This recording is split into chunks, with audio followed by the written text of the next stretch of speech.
Hello and welcome. This is James Blanchard Cisneros at your service. Today I will be reading the January 17th Daily Inspirational Message. It's a couple paragraphs long. It's a condensed version. Then I'll center myself to say a little prayer, internal prayer, and then make a couple comments on the message. And I trust that it will assist both of us on our journeys. Here we go. Title: Trying to be who we are not is hard. Paragraph 1. Negative, hurtful, and judgmental thoughts, words, and actions are not who we are. They are not representative of our eternal loving essence and nature. Yet the ego has programmed us to believe that there are times when negativity, judgment, and anger are proper responses, when forgiveness should not be offered, and when our well of compassion should run dry. Yet, because the love in us is eternal, the truth in us, our well, can never run dry. Why is it that we feel bad or guilty when we are negative, hurtful, judgmental, or angry, even when the ego insists that it is perfectly okay and normal to feel and act in this manner? It tells us that our act of judgment is an act of wisdom. Yet how wise is it if the advice we follow only makes us feel bad, sad, shame, guilt, separate, and alone? Paragraph 2. Today, let us practice better understanding the difference between who we are and who we are not.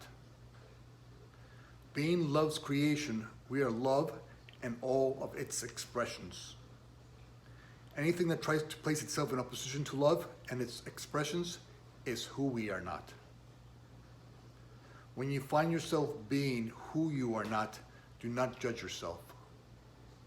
Simply realize that you are being who you are not, correct your behavior, and once again move in love's direction. This helps you see how unlike the ego's mindset is to your loving essence and nature. Today, in every interaction, choose to support and thus reinforce the truth in you as true. By doing so, you can leave the ego's judgment, pain, suffering, guilt, and shame behind. By doing so, you become the representative of love that you came here to be.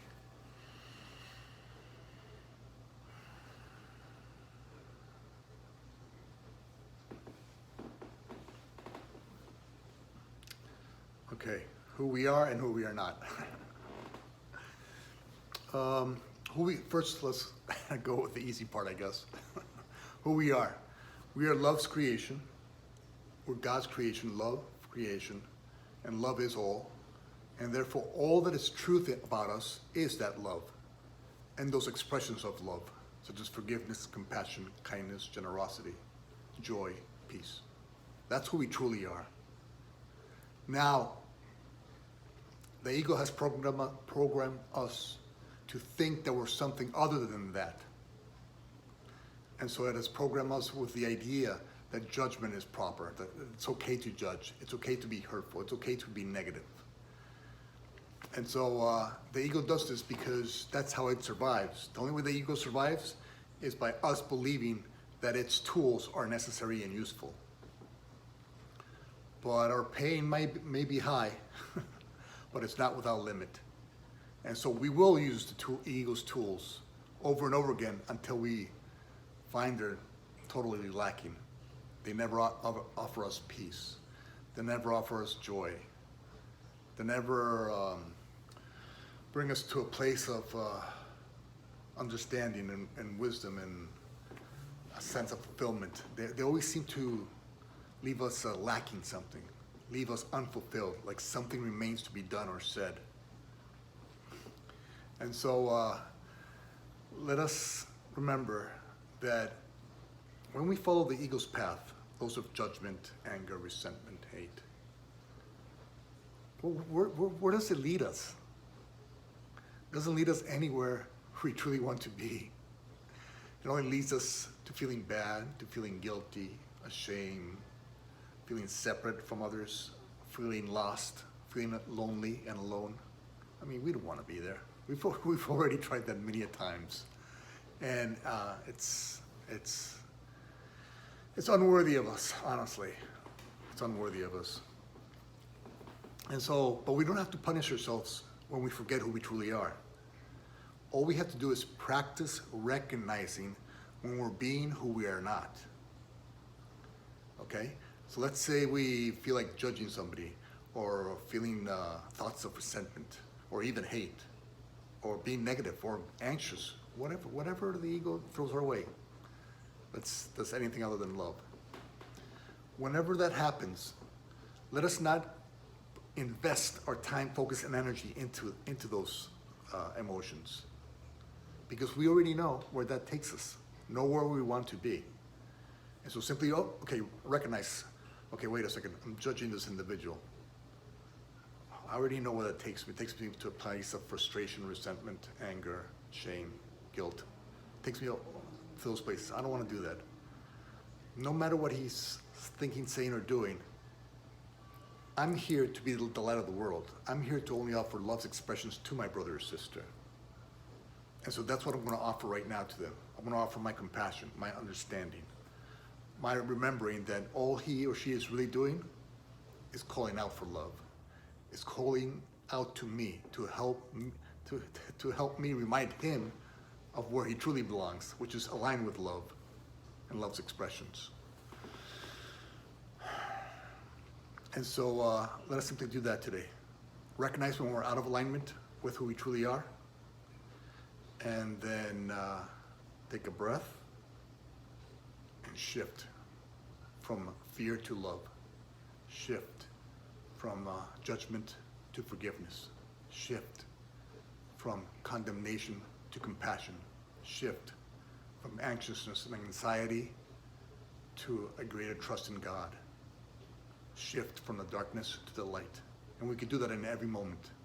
Every instant we have that ability. Because in reality, only the now exists. And in the now, only love is truly real there. And so love is always beneath the surface of the veils of the ego. And so when you're able to lift those veils and put them aside, all that is left is love. All that is left is compassion, is forgiveness. All that is left is who you truly are. And when we talk about it's hard to be who we are not, think about it. Is forgiveness really harder than judgment? Or is judgment harder than forgiveness? Which one do you carry with you day and night? And which one makes you not be able to fall asleep at night? When you judge somebody, those judgmental thoughts, even though they seem to be directed at those individuals, who carries that judgment? Who carries that frustration for being judgmental? Who carries that shame? Who cannot sleep at night peacefully because of all those judgmental thoughts? Or, on the other hand, we have forgiveness. What really frees you from those thoughts? Forgiveness. So either you can carry the judgment, who you are not, or you can forgive and be set free. You can have greater compassion and understanding for your brother's actions. And I'm not saying be a doormat or anything like that. There's ways to say no or set parameters in a loving fashion. But to do that, first you have to come back to your center. Come back to love, come back to peace, and then set the parameters. Because if you set the parameters or say no from a place of anger or judgment or resentment, it's never going to work. We've tried that before. But if you come back to center, come back to your true essence, even invite God, the Holy Spirit, whoever it is you wish, and say, please guide me, help me set, I'm going to now align with you, and I'm going to ask you to please set these parameters or say no to this individual in a loving fashion. And when you do, you have peace, and that's where you belong. You belong in the state of peace because you belong shining as the light of the world. That's your function here. And all of love's expressions shine this light. And that's who you truly are, not who you are not. And that's why it's harder to be who you are not. And it's always harder to be who you're not, but that's okay. That only helps us practice remembering that's not what we want. We don't want to be who we are not. We want to be who we truly are. And just by feeling what it is like to be who you're not and what it is like to be who you truly are, you know that that is true. You know that you're worthy of compassion, of forgiveness, of kindness, of peace, of joy. All that is truly you. And that's what you're here to offer to your brothers and sisters, the memory that they can choose to be who in truth they are, that they don't have to be who they are not any longer. Okay. Thank you very much for your time. I love you very much. If you made it this far, extra love to you. And that's it for today. And God willing, we will see each other tomorrow. Peace.